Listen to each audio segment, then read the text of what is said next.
Hello, Namaskar. Welcome you to the SAAR Analysis. I am Chaman Naik and here's my take.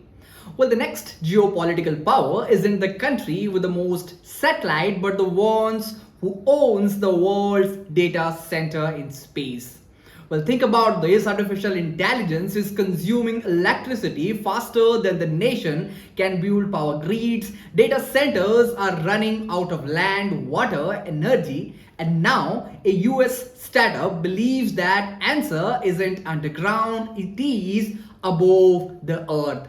Well, let's dig it out. Here's what data and the context speak about. According to reports, US startup Orbital has approached the US Federal Communications Commission seeking approval to eventually deploy 1 lakh satellite in low Earth orbit.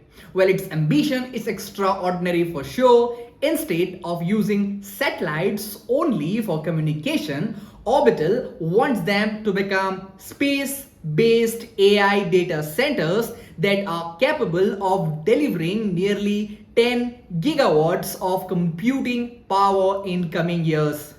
Well, the idea is simple, but it is strategically profound. Well, in space, the solar energy is abundant. Cooling is naturally available through the vacuum of space and land constraint disappears entirely. Now here's what evidence speaks about, and here's the evidence is that AI race is rapidly becoming an infrastructural race.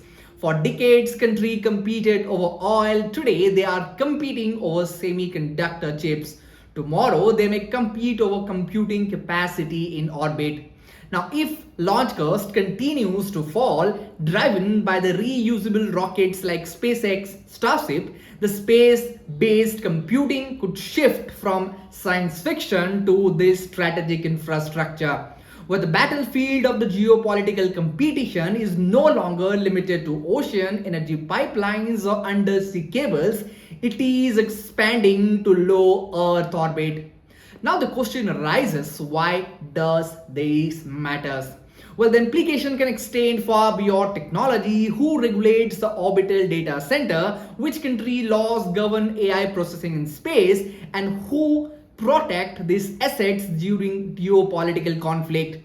And perhaps the most important question here, that will the access to orbital computing become next source of strategic leverage, much like energy and rare earth minerals as of today?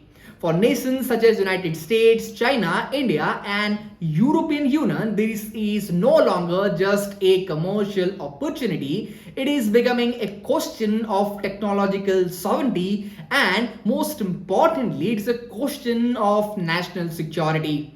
Now, here's my take. The story isn't just about satellites or low Earth orbit. It is about the world's digital civilization that will live over next 20 years. Well, the country investing today in the orbital infrastructure won't simply shape the future of artificial intelligence, they could shape the future of the global balance power itself.